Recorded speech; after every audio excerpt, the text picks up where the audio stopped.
அஸ்ஸலாமு அலைக்கும் வரஹ்மத்துல்லாஹி வபரகாத்து அல்ஹம்துலில்லா வஸ்ஸலாத்து வஸ்ஸலாமு அலா ரசூலில்லா. அன்புள்ள சகோதரர்களே சகோதரிகளே, லிவிங் இஸ்லாம் வீக்லி என்ற இந்த பாட்காஸ்ட் தொடரில் நாங்கள் இன்றைக்கு ஒரு முக்கியமான சகோதரர் நாங்கள் இன்டர்வியூ பண்ணியிருக்கிறோம். ஆஹ், அதாவது இந்த சகோதரரோட நாங்கள் கிரீன் ரெவல்யூஷன் பற்றின விஷயங்களை அவர் பேச இருக்கிறாரு. அதாவது ஃபுட், உணவு வகையில் உணவு ரீதியாக மேற்கு அல்லது எதிரிகள், உலகத்தை டொமினன்ட் பண்ணுறவங்க உணவை ஒரு ஆயுதமாக பயன்படுத்தி எப்படி அஹ், உலகத்தை கண்ட்ரோல் பண்ண பார்க்குறாங்க என்ற அந்த விஷயத்தை இந்த விஷயத்தை எங்களுக்கு அறிமுகப்படுத்த இருக்கிறாரு. சகோதரர் அவர்கள் எனதே ஊரை சேர்ந்தவர், புத்தளம் சரூஃபி என்றது என்னோட நண்பரும் கூட. இவர் லுமும்பா யூனிவர்சிட்டியில் அக்ரிகல்ச்சரில் மாஸ்டர் செஞ்சுக்கிறாரு.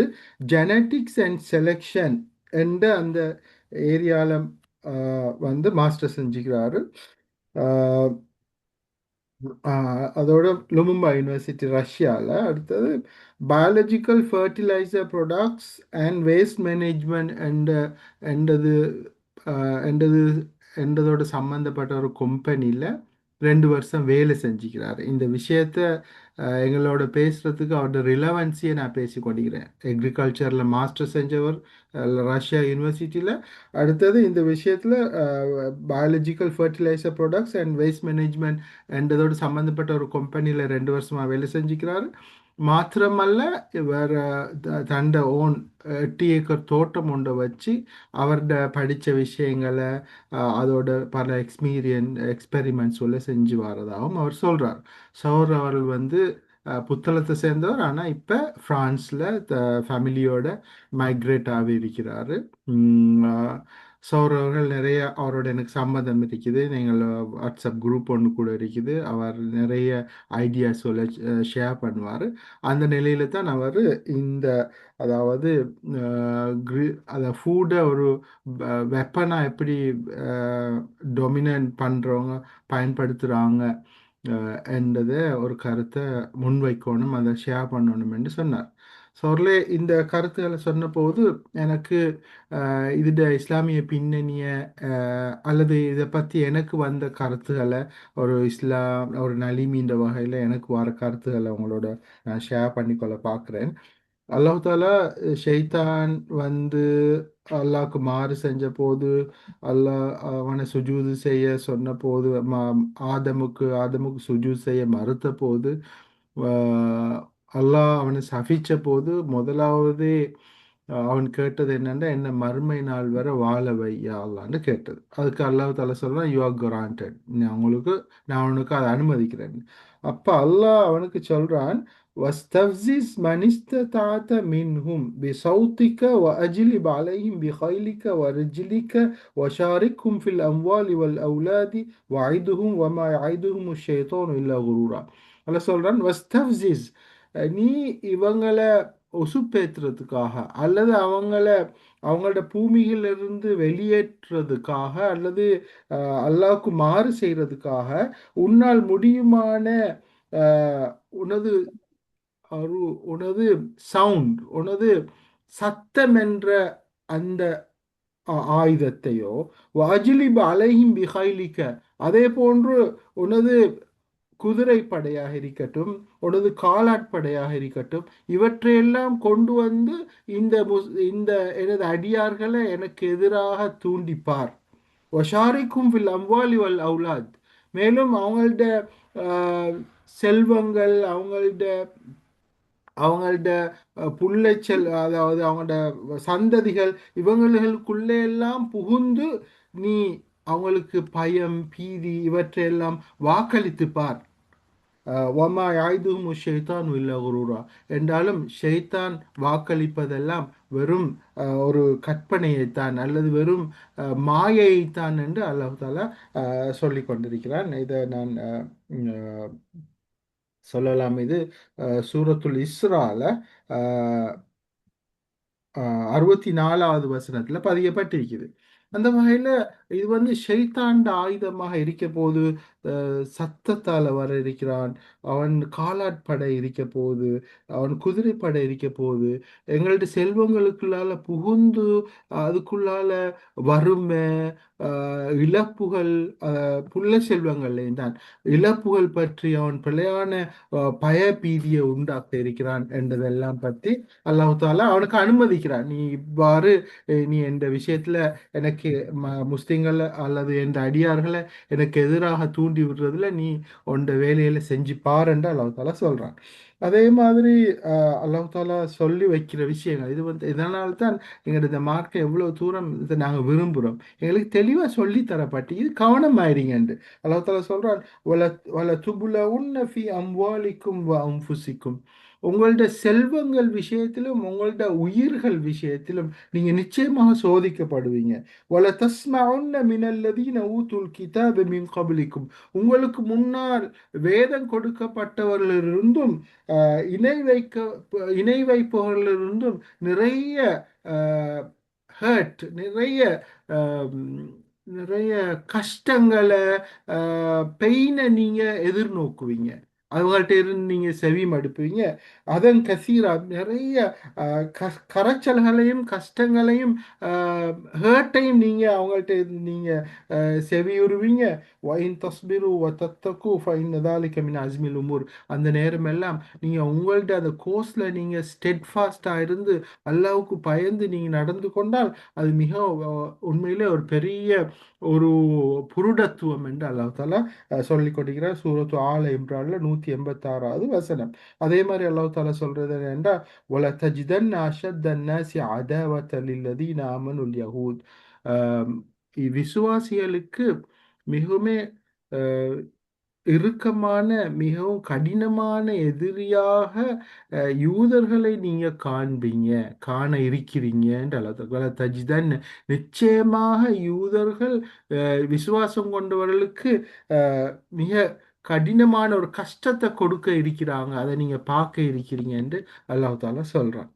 அப்போ உண்மையிலே இந்த 20ஆம் நூற்றாண்டு யூதர்களோட நூற்றாண்டு சொல்லப்படுது. அதாவது 1945 வரைக்கும் அவங்க பர்சிக்யூட் பண்ணப்பட்டாலும் 1950 அவங்களோட எழுச்சி இருக்குதே, அது பெண்ணாம்பெரிய எழுச்சி இது வரைக்கும். அதாவது அஹ், சில நேரம் நாங்கள் யூத ஜியோனிச அஹ், இதுவல் இருக்குது, எல்லா இடத்துலையும் இருக்குதுன்னு சொல்லச்சுல நாங்கள் சில நேரம் சிரிச்சு விடுறது. அப்படியெல்லாம் ஒன்றுமில்லை, எங்கேயும் மிக்கிறானான்னு கேட்குறது.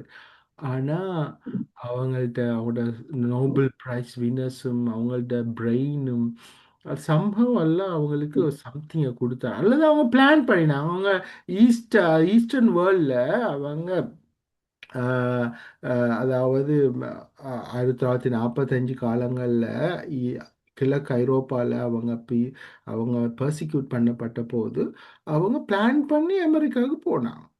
அவங்களில் முக்கியமான சிலர் பிளான் பண்ணி கொடுத்தாங்க.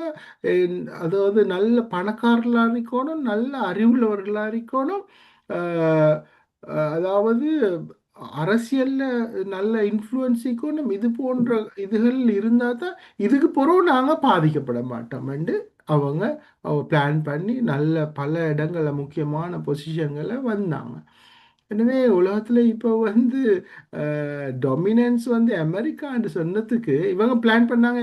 யூதர்கள் வந்து அவங்கள்ட்ட பெரிய க்ரௌட் ஒன்றும் இல்லையே, 10 லட்சம் இருப்பாங்க, லைக் 1 கோடி பேர் இருக்கிறாங்க. அப்போ ஒரு உலகத்தை கட்டி ஆள்றதுக்கு வந்து ஒரு நிலப்பரப்பு வேணும், மனித வளம் வேணும், ஆயுதம் வேணும். அப்படி இருக்கிறவங்க தான் உலகத்தை கட்டி ஆளுவாங்க. ஆனால் இவங்க பிளான் பண்ணாங்க, நோ நோ நோ, இதெல்லாம் எங்கள்கிட்ட இல்லை. நாங்கள் அந்த நிலப்பரப்பையும் மனித வலுவையும் ஆயுதங்களையும் கொண்டிருக்கிறவங்கள்ட்ட மூளையாக நாங்கள் இருப்போம். எனவே நாங்கள் க்ரௌட் எங்களுக்கு தேவையில்லை. அவங்கள்ட ஆயுதத்தை, அவங்கள்ட மேன் பவரை, அவங்கள்ட எல்லாத்தையும் வச்சு எங்கள்ட எஜெண்டாவை கொண்டு போவோம். அப்போ எனவே ஆட்கள் தேவையில்லைண்டு. எனவே இப்போ அவங்க அரசியலை கேப்சர் பண்ணாங்க, அவங்களோட திங்க் டேங்க்ஸ் கேப்சர் பண்ணாங்க, எய்பெக்ன்னு சொல்லி பெரிய ஒரு பொலிட்டிக்ஸில் இன்ஃப்ளூயன்ஸ் பண்ணுற லொபியை உருவாக்கினாங்க. எல்லா இடத்துலையுமே அவங்கள்ட்ட அமெரிக்கன் அட்மினிஸ்ட்ரேஷன் மாத்திரமல்ல அதுட்டு சொல்லுவாங்க அந்த அது ஆயுதங்கள் உற்பத்தி செய்கிற இடம் அஹ், அதுல எல்லாம் அவங்க முக்கிய பொசிஷனுக்குள்ள வந்துட்டாங்க. அப்ப இவங்க ஒரு இடத்துல முடிவு எடுத்தா இதை செய்வோம், அதைத்தான் அமெரிக்க ஜனாதிபதியும் சொல்லுவார். எனவே இந்த 21வது நூற்றாண்டு தான் இது வரைக்குமே இது யூதர்களோட நூற்றாண்டு. இதுல அவங்க நல்லவங்க கெட்டவங்க எல்லாரும் எல்லா சமூகத்திலே மாதிரி இருக்கிறாங்க. ஆனா அவங்கள ஜியோனிசம் என்ற ஒரு ஐடியாலஜி ஒன்று அவங்களுக்கு உள்ளால புகுந்தது. அந்த ஐடியாலஜி ஸ்பெஷலி ஒரு எண்ணம் ஒன்று இருக்குதுன்றா உலகம் எங்களோட கீழால கொண்டு வரணும், மற்றவங்க எல்லாம் எங்களுக்கு சப்சர்வியண்டா இருக்கணும் என்று. அப்படி இருக்கிறதாக இருந்தால் நாங்கள் என்னென்ன வகையில எல்லாம் கண்ட்ரோல் எடுப்போம் உலகத்தில் என்று சொல்லி முடிவெடுத்தாங்க. மீடியா கண்ட்ரோல் எடுக்கணும், ஆயுத கண்ட்ரோல் எடுக்கணும், அமெரிக்காவோட செனட்டர்ஸ் எல்லாம் கண்ட்ரோல் எடுக்கணும், இதனூடாக நேட்டோவை கண்ட்ரோல் எடுக்கணும், எங்களுக்கு சேலஞ்சாக வர முஸ்லீம் உலகத்தை ஒரு கை கை பண்ணி பார்க்கணும் என்றெல்லாம் பல வழிகளில் இந்த கண்ட்ரோல் எடுக்கணும் என்ற வகையில் இயங்கி கொண்டு இருக்கிறாங்க. அந்த வகையில் சோதர அந்த விஷயம் எனக்கும் கூட புதுசி. உணவை ஒரு ஆயுதமாக பயன்படுத்துறது எப்படி? அந்த அவரு அவரோட கதைக்கிற நேரம் அவர் சொன்னார், தஜ்ஜால் என்று ஒருத்தன் வரும்போது அவன் உணவு பஞ்சத்தை ஏற்படுத்துவான் என்று. அப்ப அல்லாஹ் சொல்றான், நீங்க உணவு ரீதியா நீங்க சோதிக்கப்படுவீங்க என்று. வல நபுலுவன்னக்கும் பிஷைஇன் மினல் ஹௌஃபி வல் ஜூஇ வ நக்ஸின் மினல் அம்வாலி வல் அன்ஃபுஸி வஸ்ஸமராத். அதாவது பயபீதியை கொண்டும் ஹௌஃபி வல் ஜூ பசியை கொண்டும் வனக்ஸி மினல் அம்வாலி வல் அன்ஃபுஸி வஸ்ஸமராத் உங்களோட செல்வத்தில் இழப்புகள், உயிரில் இழப்புகள், உங்களோட பயிர் பச்சைகளில் வர்ற இழப்புகளை கொண்டு நாங்கள் உங்களை சோதிப்போம் என்று. அல்லாஹ் சோதிக்கிறதுன்றது என்ன? உலகத்தில் ஒரு ஏற்பாடு எல்லாம் அப்படி நடக்கிறது தான். அப்படி எல்லாம் வரும் உங்களுக்கு சோதனைகள் இந்த பாதையில் போய் கொண்டிருக்கும் போது என்று அல்லாஹ் சொல்லித்தான் வச்சிருக்கிறான். எனவே அதை சகோதரர் அந்த எக்ஸ்பர்டிஸை வழியால் நாங்கள் கேட்டு பார்ப்போம். அவர் இதை எப்படி அதை முன் வைக்கிறார் என்று நாங்கள் விளங்கிக் கொள்வோம் இன்ஷா அல்லாஹ். அஸ்ஸலாமு அலைக்கும். وعليكم السلام ورحمة الله وبركاته. سلام brother.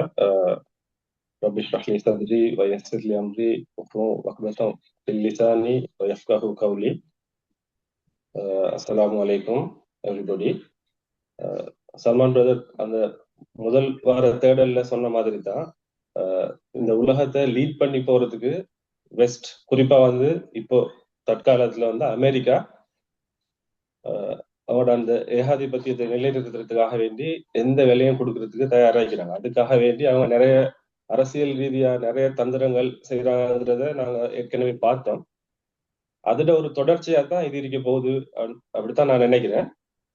எப்படின்னு சொன்னா நிறைய பேருக்கு தெரியாத ஒரு விஷயம் தான். எப்படி என்னன்னு சொன்னா, இந்த உணவை இதே மாதிரியா பல தந்திரங்களை பயன்படுத்தி அவங்களோட கண்ட்ரோல்ல எப்படி ஆயுத விநியோகம் இல்லாட்டி அரசியல் ரீதியான முடிவுகள் இல்லாட்டி எதுவா இருந்தாலுமே உலகத்துல ஒரு ஹெஜமோனிக், அமெரிக்காவோட ஒரு ஹெஜமோனிக் அவங்க வைக்கிறது தான் சட்டம், அவங்க சொல்றதுதான் சரி அப்படின்ற மாதிரி ஒரு விஷயம் இருக்குதோ, அதே மாதிரி அவங்க நேரடியா இல்லாட்டியும் மறைமுகமா இந்த உணவு விநியோகம் அப்படி இல்லாட்டி இந்த உணவு உற்பத்தி மொத்த உலகத்துல குளோபல் உணவு உற்பத்தியும் அவங்களோட கண்ட்ரோல் இருக்கணும். இந்த உலகத்துக்கு உணவை கொடுக்கக்கூடிய எல்லா இடத்துலயும் அவங்களோட கை ஓங்கி இருக்கணும்ங்கிறது ஒரு மறைமுகமான ஒரு எஜெண்டாவா அவங்ககிட்ட இருக்குதுங்கிறத வெளியில கொண்டு வர்றது தான் இந்த நேர்காணலோட நோக்கம். அதை உங்களுக்கு எளிமையான முறையில விளக்கப்படுத்துறதும் அதை பத்தின விழிப்புணர்வு நம்ம கிட்ட ஓரளவு இருக்கணும் என்று சொன்னா, எங்கட இன்றைக்கு உள்ள முஸ்லீம் சமூகமா இருக்கட்டும், இல்லாட்டி முஸ்லீம் நாடுகளாக இருக்கட்டும், இல்லாட்டி டெவலப்பிங் கண்ட்ரிஸ் ஆகிக்கட்டும், இல்லாட்டி சும்மா சாதாரணமான மக்களுக்கு உலக இந்த மாதிரி திரைக்கு பின்னுக்கு நடக்கிற நிறைய விஷயங்கள் தந்திரங்கள் தெரியறது இல்லை.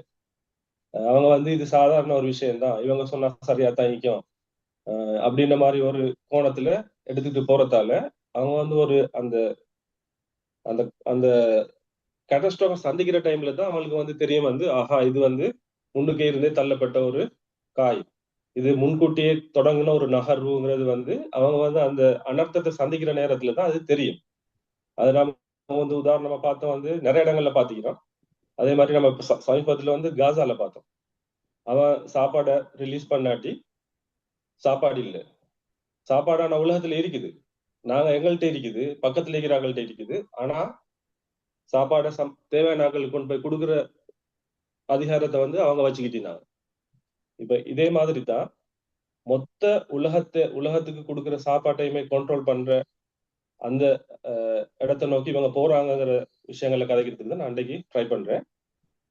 அதுல முதலாவது நான் ஒரு சின்ன ஏன் இந்த உணவுங்கிறது ஏன் முக்கியம் அப்படிங்கறத பத்தின சின்ன ஒரு அறிமுகத்தை கொடுத்தாதான் அவங்களுக்கு நம்ம எல்லாருக்கும் வந்து இந்த உணவு விஷயத்துல நம்ம கொஞ்சம் கூட கவனம் செலுத்தணும் அப்படிங்கிற ஒரு விழிப்புணர்வு ஏற்படும். அப்ப அதுக்கு உதாரணமா சொல்றதா இருந்தா வந்து இந்த பசி உணர்வு அதுக்கான பதில் தான், அதுக்கான விடை தான் உணவு. பசி உணர்வும், பசிங்கிற அந்த மனித உணர்வும் உணவும் வந்து ஒண்ணுதான். அப்ப வந்து இந்த மனிதகுல வரலாற்றுல நம்ம ஆரம்ப காலகட்டங்கள்ல போய் பார்த்தோம்னு சொன்னா அல்லாஹு தாலா அந்த பசி உணர்வை வச்சுதான் இந்த உலகமே ஸ்டார்ட் ஆகி இயங்கி. அதாவது தேடல் அப்படிங்கிற ஒரு உலகத்துல தேடல் அப்படிங்கிற ஒரு புள்ளி ஆரம்பமான இடம் வந்து மனிதன் வந்து பசியை உணர்ந்த ஒரு தருணம் அப்படின்னு தான் சொல்லுவாங்க. எப்போ மனுஷனுக்கு பசிக்க தொடங்குச்சுதோ, வௌத்துக்குள்ள ஒரு நெருப்பு எரிய தொடங்குச்சுதோ அப்பதான் அவன் யோசிச்சா எதை போட்டு இந்த நெருப்பை அணைக்கிறது அப்படின்னு தேடி போற டைம்ல தான் அவனுக்கு இலை கொலை பழங்கள் அப்படின்னு சொல்லி போட்டு ஏதாவது சரி போட்டான். அதுக்கு பிறகு வந்து அவனுக்கு வந்து வேட்டை கிடைச்சது. ஏதோ ஒரு செத்த பிராணியில இறைச்சி சாப்பிட்டான். அதுக்கு பிறகு அதுல டேஸ்ட் அவனுக்கு படுவது, டேஸ்ட் நல்லா இருக்குது, வித்தியாசமாக்குது. அப்ப வந்து அவன் வேட்டையை தொடங்குறான். அப்ப வேட்டை எப்படி வேட்டைக்கு அதுக்கான ஆயுதத்தை தயாரிக்கிறது கல்லை பயன்படுத்துகிறான். அதுக்கப்புறமா ஈட்டிய கத்திய இப்படின்னு சொல்லி போட்டு ஒவ்வொன்றா கண்டுபிடிக்க தொடங்குறான். அதுக்கப்புறம் நெருப்பை கண்டுபிடிச்சான். அதன் தொடர்ச்சியா இப்படி காலங்கள் மாறி வர நேரத்துல அடுத்த சக்கரத்தை கண்டுபிடிச்சான் அதை டிரான்ஸ்போர்ட் பண்றதுக்கு. அதுக்கு பிறகு பாக்குறான் வந்து பருவநிலை மாற்றங்கள் காரணமா வந்து எல்லா காலத்திலயும் அவனுக்கு இந்த வேலையை செய்யலாமேக்குது. அதுக்கு பிறகு யோசிக்கிறான் வந்து இந்த உணவை வந்து நம்ம வந்து மழை காலத்துல நம்ம வேட்டைக்கு போக இயலாது, இல்லாட்டி தேடி போக இயலாது, நம்ம கிட்ட கையில் ஈக்கணும் சாமான். அதால வந்து நம்ம வந்து அதை பாதுகாப்பா வச்சுக்கொள்வோம், பதப்படுத்தி அது மாதிரியான சந்தர்ப்பங்கள்ல நமக்கு அதை பயன்படுத்துறதுக்கு தயாரா வச்சுக்கொள்வோம்னு சொல்லி போட்டு உணவு சேமிப்பு முறைகள், அதை பதப்படுத்துற டெக்னிக்ஸ் இப்படி எல்லாமே இந்த இந்த பசி உணர்வுங்கிற ஒன்றை வச்சுதான் ஆரம்பமாகுது உலகத்துல. அதுக்கு பிறகுதான் ஒவ்வொரு இன்னோவேஷன்ஸா வந்துகிட்டே இருந்து சமூகம் மாறி மாறி ஒவ்வொரு ஸ்டெப் பை ஸ்டெப்பா வந்து மேல வேற வேற துறைகளுக்கு போய்த்துக்கிட்டு இருக்குது. இதுதான் மனித உள்ள வரலாற்றுல ரொம்ப முக்கியமா நம்ம தெரிஞ்சு கொள்ள வேண்டிய ஒரு விஷயம். தமிழ்லயும் சொல்லுவாங்களே, பசி வந்தா பத்தும் பறந்துடுன்னு சொல்லி. அதாவது பசிங்கிற உணர்வுக்கு முன்னுக்க எதையுமே மனசு எல்லாத்தையுமே விட்டுருவான். பசிங்கிற உணர்வு அவனுக்கு வந்துட்டா அவனுக்கு 2 நாளைக்கு சாப்பாடு கிடைக்காட்டி நம்ம நோம்பு பிடிக்கிற நேரத்துல உணர்வான் அது. அவனுக்கு அதுக்கு பிறகு அவனுக்கு வெக்கம், ரோஷம், மானம் எதுவுமே இல்லை. சாப்பாட்டை கண்டா உடனே அவன் எடுத்து சாப்பிட தொடங்கிடுவான். இதை வந்து நான் சொல்லி உங்களுக்கு தெரிய வேண்டிய அவசியம் இல்லை. ஆனா ஏன்டா இப்ப நம்ம வந்து நிறைய பேருக்கு பசிங்கிற உணர்வே வாரது இல்லையோ தெரியாது. அந்த மாதிரி ஒரு காலகட்டத்தில் நம்ம வாழ்ந்துகிட்டு இருக்கிறேன். நமக்கு எல்லா வகையான எக்ஸஸம் இருக்குது சாப்பாட்டுக்கு. ஆனா சாப்பாடு இல்லைன்னு வர ஒரு சுச்சுவேஷன்ல நம்ம வந்து எதையும் சாப்பிடுறதுக்கு தயாராகிடும். அது வந்து மனித இயல்பு. அது வந்து மனிதனுக்குள்ளுக்கே இருக்கிற ஒரு இயல்பு. நம்ம வந்து உதாரணத்துக்கு பார்க்கலாம் வந்து 2வது உலக யுத்தத்துல ரஷ்யாவோட சென்ட் பீட்டர்ஸ்பர்க் அந்த ஊரை வந்து நாசி படைகள் வந்து பிளாக்காடு ஒரு 6 மாசத்துக்கு பிளாக் பண்ணாங்க. எந்த உணவும் தண்ணியோ எதுவும் போகாது உள்ளுக்கு. அப்ப அந்த டைம்ல வந்து இறந்த மனிதர்களோட மாமிசங்களை ஆட்கள் சாப்பிட்டாங்க, லெதர் ஷூவை மனிதர் சாப்பிட்டாங்க, ஆடுகளை சாப்பிட்டாங்கிற வரலாறு எல்லாம் வந்து இன்றைக்கு நம்ம வீடியோஸ்ல பார்க்கலாம். அப்படி இல்லாட்டி அது ஆதாரபூர்வமா பதிவு செய்யப்பட்டிருக்குது. அதே மாதிரி பண்டைய காலங்கள் எடுத்துக்கிட்டா ஒரு ஊரை ஒரு இன்னொரு அரசன் வந்து கைப்பற்ற நேரங்கள்ல வந்து அந்த உணவு அந்த விவசாய நிலங்களை தான் முதலாவது யானையை விட்டு இதாக்குவாங்க, பழுதாக்குவாங்க. குளங்களை வந்து பழுதாக்குவாங்க, கலங்க வைப்பாங்க குளங்கள்ல.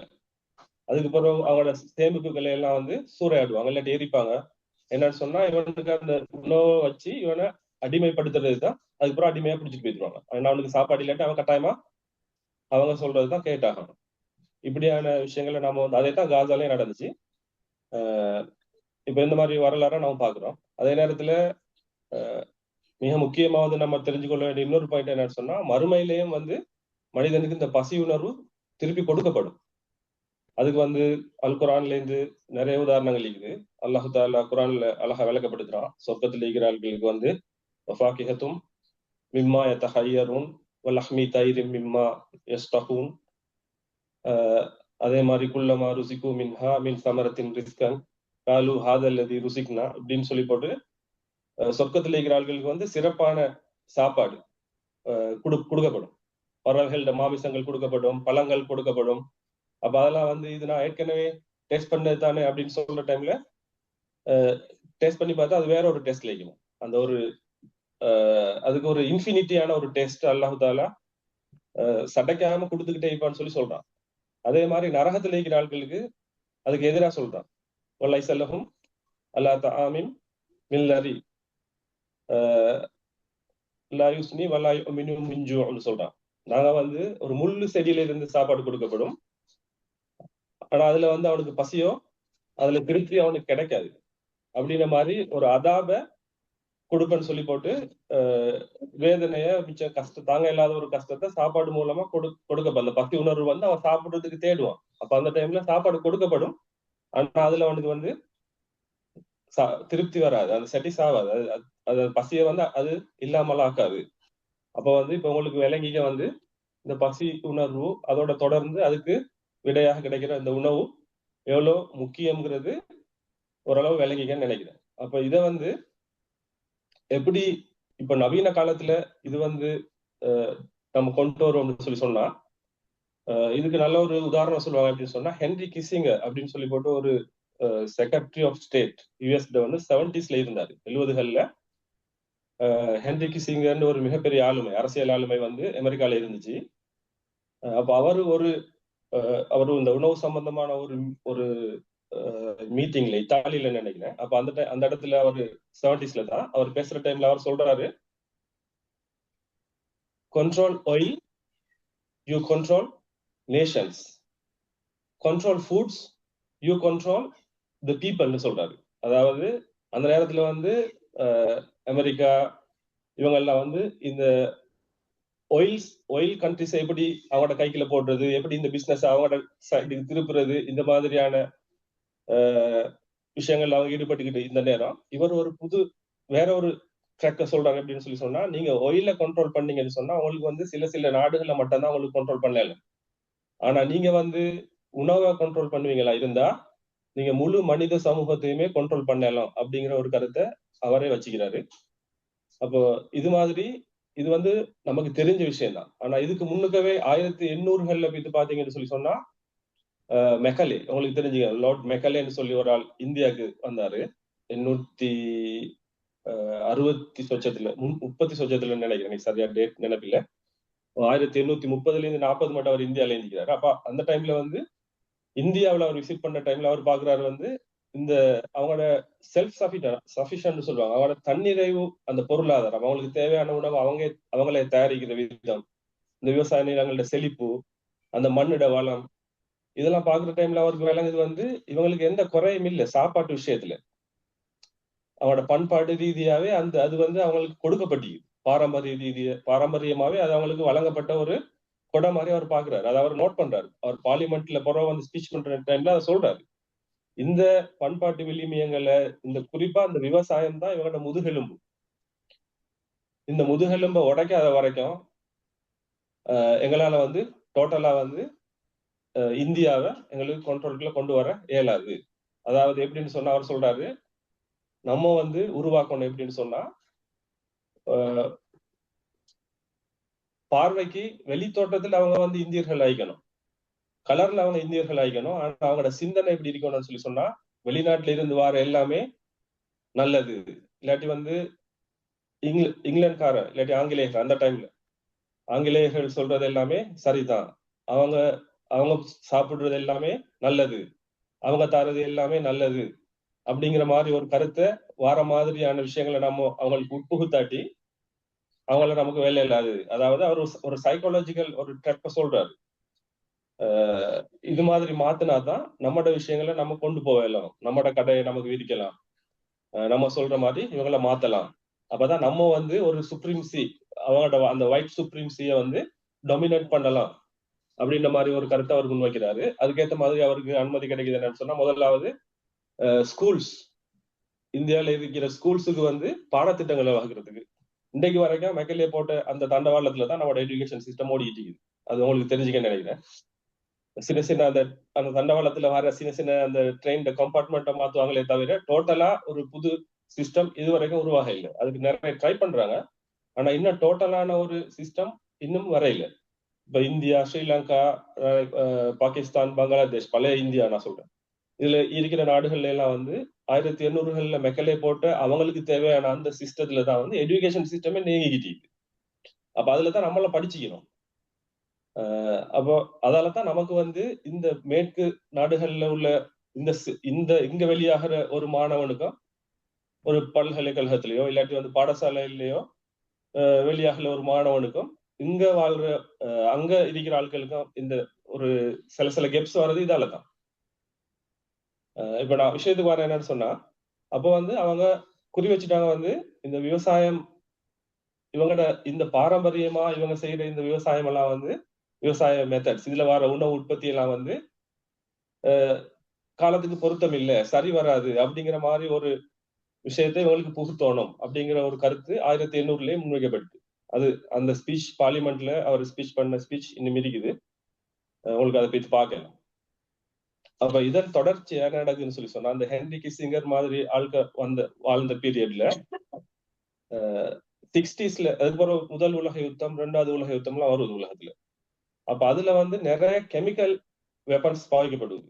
உங்களுக்கு கேள்விப்பட்டிருப்பீங்க, குளோரின், அதே மாதிரி புளோரின், வேற குளோரின் சார்ந்த சில ஆயுதங்கள், பவுடர்ஸ், இந்த டிடிடின்னு சொல்லுவோம், டிக்ளோரோ சொல்லி சொல்லுவோம், குளோரோஃபினல் டைப்ல உள்ள ஒரு பெஸ்டிசைட்னு சொல்லுவாங்க. இப்ப அதை நாங்களாம் பாவிச்சுக்கணும். உங்களுக்கு தெரிஞ்சுக்கணும், முந்தைய எறும்புக்கெல்லாம் போடுவாங்க, எறும்பு இருந்தாலும் போடுவாங்க டிடிடி பவுடர்னு சொல்லி முந்தி ஹார்ட்வேர்ல எல்லாம் வைப்பாங்க. அப்ப அது மாதிரியான கெமிக்கல் வெப்பன்ஸ் வந்து பாவிக்கப்படுது 2வது உலக யுத்தத்துல. அப்ப அதுக்கப்புறம் 2வது உலக யுத்தம் வந்து அது முடிவு வந்ததுக்கு அப்புறம் அதை வந்து அந்த மாதிரி அந்த ஆயுத உற்பத்தி, இவங்க வந்து சரிக்கட்டின ஆயுதங்கள், அதுக்கு தேவையான பவுடர்ஸ், வெடி பொருட்களுக்கு தேவையான இந்த கெமிக்கல்ஸ் எல்லாம் வந்து இவங்கள்ட்ட வந்து ஒரு பை ப்ராடக்டா வந்து ஒரு ஒரு ஸ்டோர் ஆகுது. அது வந்து என்ன செய்யறதுன்னு தெரியாம இவங்க என்ன செய்யலாம் இதுன்னு சொல்லி யோசிக்கிறாங்க. இந்த யுத்தத்தை ஈடுபட்ட நாடுகள்லாம், குறிப்பா வந்து இங்கிலாந்து, அமெரிக்கா, ஜெர்மனி, இவங்கெல்லாம் வந்து யோசிக்கிற டைம்ல இவங்களுக்கு இவங்க யோசிக்கிறாங்க வந்து இதை வந்து பெஸ்டிசைடா பாவிக்கலாம். இதை வந்து இந்த விவசாய நிலங்கள்ல வந்து இந்த வண்டுகளை கொல்றதுக்கு, இல்லாட்டி வந்து அதுல தாக்குற பூச்சி தாக்குறதுக்கு வந்து பூச்சி தாக்குதலை கட்டுப்படுத்துறதுக்கு இதை பாவிக்கலாம்னு சொல்லிவிட்டு அதை பாவிக்கவும் தொடங்குறாங்க. இப்ப இந்த டைம்ல தான் வாராரு யாருன்னு சொன்னா அந்த சீனுக்கு, நோமன் ப்ரோலக் அப்படிங்கிற ஒரு ஆள், ஒரு சயின்டிஸ்ட். அவரை வந்து ஜெனட்டிக் அண்ட் செலெக்ஷன் இந்த ஃபீல்ட்ல உள்ள ஒரு ஆள் தான். அவர் என்ன சொல்றாருன்னு சொன்னா, அவர் ஒரு புது ப்ரொபகண்டாவை கொண்டு வர்றாரு. என்னன்னு சொன்னா, இந்த உலகத்துல வந்து இப்போ இருக்கிற இந்த யாரு, இப்போ இந்தியா, அது மாதிரி ஆப்பிரிக்கன் கண்ட்ரீஸ்ல எல்லாம் பாரம்பரியமா நடக்கிற இந்த விவசாயம், குறிப்பா வந்து இந்த விதைகள், இந்த பயிர்கள், கோதுமை, அரிசி ஆகிக்கட்டும், இதெல்லாம் வந்து நிறைய டைம் எடுக்குதுன்னு சொல்றாரு. இது வந்து ப்ரொடக்ஷன், இது ப்ரொடக்டிவிட்டியை தாரத்துக்கு, அறுவடையை தாரத்துக்கு வந்து நிறைய காலம் எடுக்குது. அதான். ஆனா சனத்தொகை பெருக்கம் வந்து உலகத்துல வந்து ஃபாஸ்டா போய்த்துக்கிட்டு, ஆனா உணவு உற்பத்தி ஸ்பீட் வந்து அதுக்கு ஏத்த மாதிரி இல்ல. ஒரு பெரிய கேப் வருதுன்னு சொல்றாரு அவர். உணவு உற்பத்தி பெருக்கல் விருத்தியில போகுதுன்னு சொன்னா, சாரி, சனத்தொகை பெருக்கம் பெருக்கல் விருத்தியில டபுளா போகுதுன்னு சொன்னா, உணவு உற்பத்தி வந்து சும்மா கூட்டல் விருத்தியில போகுது அப்படின்ற மாதிரி ஒரு ப்ரொபகண்டாவை முன்வைக்கிறாங்க. அதாவது என்ன சொல்றாங்கன்னா, இவங்க வந்து இது வந்து நீங்க இப்ப இந்தியா, ஆப்பிரிக்கா, இல்லாட்டி வந்து ஏசியன் வேற கண்ட்ரிஸ்ல பிலிப்பைன் இங்கிட்டு பக்கமெல்லாம் இருக்கிற இந்த பாரம்பரியமா நடப்படுற வந்து ரகங்கள், பயிர்கள், தானியங்கள், இதெல்லாம் வந்து காலத்துக்கு பொருத்தம் இல்லை. இதெல்லாம் வந்து நிறைய நாள் எடுக்கிறதால வந்து நிறைய பூச்சி தாக்குதலுக்கு உட்படுத்தப்படுவது, அதே மாதிரி வறட்சிக்கு, மழை திடீர்னு மழை அந்த சீசன்ல பெய்யாட்டி அதுக்கெல்லாம் வந்து தாக்கு பிடிக்க இல்லாம அந்த பயிரை அழிஞ்சிருக்கு. அதால வந்து உணவு உற்பத்தி வந்து போதுமான அளவு இல்ல. குளோபல் வைஸ் பாக்குற டைம்ல சொல்லி இவர் என்ன சொல்றாருன்னா, இவர் சில ரகங்களை அறிமுகப்படுத்துறாரு. இவர் வந்து செலக்ஷன் ஆயிருக்கிறதால, ஜெனடிக்ஸ் ஃபீல்டு இருக்கிறதால இவர் சில சில புதிய ரகங்களை வந்து கண்டுபிடிக்கிறார். ஒன்னோட ஒண்ணு கலந்து அப்படி கண்டுபிடிக்கிறாரு. கண்டுபிடிச்சு அவர் கொண்டு வர்றாரு அப்படின்னு சொல்லி சொன்னா, இப்ப 4 மாசத்துல விளைஞ்ச அரிசியை வந்து நான் 40 நாள்ல விளையிற ஒரு ரகத்தை கண்டுபிடிச்சிக்கிறேன். இதை நீங்க நட்டுங்க. இதை நட்டா உங்களுக்கு 40 நாள்ல நீங்க 4 மாசம் டைம் வேஸ்ட் பண்ண தேவையில்லை. 40 நாள்ல அதை விட கூடுதலான ப்ரொடக்டிவிட்டியை உங்களுக்கு எடுக்கலாம் அப்படின்னு சொல்லி போட்டு கம்ப்ளீட்டாவே வந்து அதே மாதிரி கோதுமை ரகங்கள் அப்படின்னு சொல்லி போட்டு சிறு தானியங்கள்னு சொல்லி போட்டு எல்லா வகையான உணவு சிறு தானியங்கள் எல்லாத்தையுமே வந்து புதிய ரகங்களை இவர் வந்து அறிமுகப்படுத்துறாரு. அப்ப உலகமே வந்து ஆச்சரியம். அவருக்கு நோபல் பிரைஸ் கூட கொடுத்தாங்க. யாரு சொன்னா இது வந்து ஒரு மிகப்பெரிய தீர்வா இருந்துச்சு இந்த உணவு பற்றாக்குறையை தீர்க்கிறதுக்கு அப்படின்னு சொல்லி எல்லாரும் நினைச்சாங்க. ஆனா அதுக்குள்ள அவங்க வச்சு இந்த ட்ரெப் என்னன்னு சொல்லி சொன்னா, அந்த உணவு அதாவது இப்ப ஒரு குழந்தை உதாரணத்துக்கு சொல்றதா இருந்தா, ஒரு குழந்தைய வந்து தானா ஒரு பெறுவதற்கும் ஐவிஎஃப்ல ஒரு பரிசோதனை குழாயில ஒரு குழந்தைய பெறுவதற்கும் நிறைய வித்தியாசம் இருக்குது தானே. இப்ப இந்த குழந்தைய நார்மலா பெக்கிற ஆளுக்கு வந்து இந்த ஐவிஎஃப்ல பெக்கிற டைம்ல அதுக்கு வந்து நிறைய டெக்னாலஜி தேவை, டெக்னிக்ஸ் தேவை. அதை வந்து பாதுகாக்கணும், அதை வந்து அதுக்கு வந்து நிறைய எனர்ஜி தேவை, அதே மாதிரி நிறைய பணம் தேவை. அப்ப இந்த அளவு டெக்னாலஜி, இந்த அளவு பண வசதி, இந்த அளவு எனர்ஜி எல்லாம் வந்து இப்ப டெவலப்பிங் கண்ட்ரிஸ்ல இல்ல. அதால உங்களுக்கு தேவையான விதைகள் எல்லாத்தையும் நாங்க உற்பத்தி செய்யறோம், நாங்க தாரோம், நீங்க நடுங்க. உங்களுக்கு என்னென்ன டெக்னிக்ஸ் தேவையோ, டெக்னாலஜி தேவையோ அதை நாங்க தாரோம், நீங்க நடுங்க. அதுக்கு பிறகு நிச்சயத்தை பிறகு பார்த்துக்கொள்வோம் அப்படின்ற மாதிரி என்ன செய்யறாங்கன்னு சொன்னா, இது வந்து ஒரு நல்ல ஒரு சொல்யூஷனா விளங்குது எல்லா கவர்மெண்ட்ஸுக்கும். டெவலப்பிங் கண்ட்ரிஸுக்கு வந்து நம்ம வந்து 40 நாள் வச்சு மெனக்கட்டுறது, இவங்ககிட்ட விதைகளை வாங்கணும்னு சொன்னா நமக்கு வந்து ரொம்ப ஃபாஸ்டா வந்து அறுவடையை கொண்டு வந்துடலாம், அதே மாதிரி நிறைய உற்பத்தியும் நடக்கும் அப்படின்ற ஒரு மாயைக்குள்ளுக்கு புகுந்து நடக்குதுன்னு சொன்னா, இவங்க பாரம்பரியமா செஞ்சுக்கிட்டு வந்த இந்த விதைகள்லாம் கைவிட்டு போட்டு முந்தி அவங்களோட வீடுகள்ல எல்லாம் வந்து குதிர்னு ஒண்ணு இருந்துச்சு. விவசாயிகளோட வீடுகள்ல குதிர் இருந்துச்சு. குதிர்னு சொன்னா அந்த விதைகளை வந்து அடுத்த சீசனுக்கு சேமிச்சு வைக்கிற ஒரு மெத்தட். அது ஒரு ஸ்டோர். அது ஒரு குதிர்னு சொல்லுவாங்க. குதிர்ல ஒளிஞ்சிட்டிக்கிறானு சொல்லுவாங்க. அப்படி ஒரு குதிர்க்குள்ள போட்டு வச்சு வைப்பாங்க அடுத்த சீசனுக்கு விதைக்கிறதுக்கு. அதை வந்து பக்கத்துல இருக்கிற ஆள்களுக்கு எல்லாம் கொடுப்பாங்க, விதைங்கன்னு சொல்லி கொடுப்பாங்க. அப்ப விவசாயிகள் என்ன செய்யறாங்கன்னு சொன்னா, இந்த குதிர் இனி தேவையில்லை தானே, இந்த அடுத்த சீசனுக்கு விதைக்கிறதுக்கு வந்து நம்மட விதை தேவையில்லை, இப்ப நம்ம எல்லா விதையும் என்ன செய்ய போறோம், நமக்கு இவங்க தாராங்க, அதை நம்ம நடுறோம், அவ்வளவுதான் சொல்லி போட்டு. இப்ப இதை நடுற டைம்ல என்ன பிரச்சனை வருதுன்னு சொன்னா, இது வந்து நிறைய இந்த ஐவிஎஃப் குழந்தை மாதிரி நிறைய விஷயங்களை டிமாண்ட் பண்ணுது. முதலாவது வந்து எனர்ஜி, அடுத்தது நிறைய வந்து இதுக்கு வந்து பூச்சி தாக்குதல் அதிகமாகுது. ஏன்னு சொன்னா இது வந்து நல்ல ஃபாஸ்டா வளர்றதால என்ன செய்யுதுன்னு சொன்னா, முந்தி பூச்சி எல்லாம் மெதுவா நெருங்குறத இப்ப வந்து என்ன செய்யுதுன்னு சொன்னா ரொம்ப ஃபாஸ்டா அந்த இடத்துக்கு வந்து சேர்ந்து கொள்ளுது.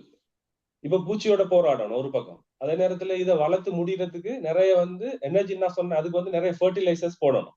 தண்ணியும் தேவைப்பட, சாரி தண்ணியும் வாட்டரும் எனர்ஜி, நிறைய வாட்டர் தேவைப்படும், நிறைய வாட்டரும் தேவை, நிறைய புது இரிகேஷன் மெத்தட்ஸ் எல்லாம் தேவை. அப்ப என்ன நடக்குதுன்னு சொல்லி சொன்னா, இப்போ இந்த பூச்சியோட போராட்டத்துக்கு வர இந்த ப்ராடக்ட் எல்லாம் பாத்தீங்கன்னு சொல்லி சொன்னா, 2வது உலக யுத்தத்துல இவங்க பாவிச்ச கெமிக்கல் வெப்பன்ஸ், அதுட ப்ராடக்ட்ஸ் தான், அதுட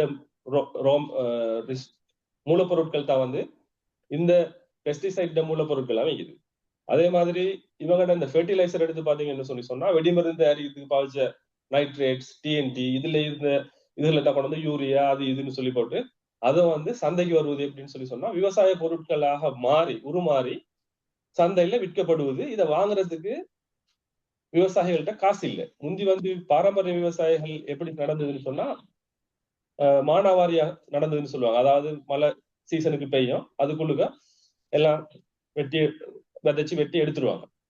இப்ப வந்து இவங்களுக்கு வந்து ஃபர்டிலைசர் எக்ஸ்டர்னலா போடணும். அதுக்கு பிறகு பூச்சி வந்தா பெஸ்டிசைட் அடிக்கணும். அதே மாதிரி நிறைய இரிகேஷன் மெத்தட்ஸ் தேவை.